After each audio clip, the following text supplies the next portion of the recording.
राधे राधे दोस्तों, आप सभी का स्वागत है हमारे वैष्णवी लोकगीत चैनल पे। आज हम आप सभी के बीच लेकर के आए हैं बहुत ही मजेदार कहरवा गीत है। आप सभी को कैसा लगा कमेंट करके जरूर बताइएगा। तो चलिए दोस्तों सुनाते हैं।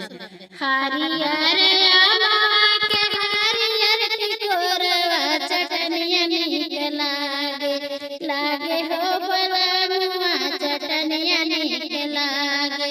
हरियर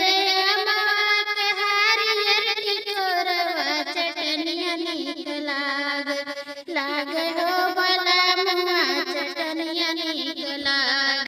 चटनी पीस पीस धैली कटोरवा, चटनी पीस पीस धैली कटोरवा, ननदिया लैके भाग भाग हो बलनुआ, ननदिया लैके भाग भाग हो बलनुआ, ननदिया लैके भाग।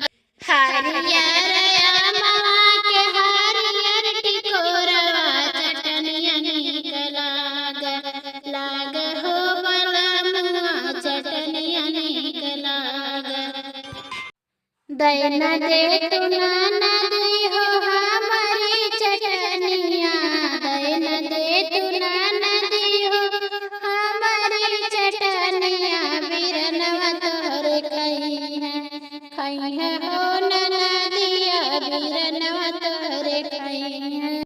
नाही देव भौजी हो हमके चटनिया, नाही देव भौजी हो हमके चटनिया, भले हो नाही खई है हो बीरनवा, भले हो नाही खई है।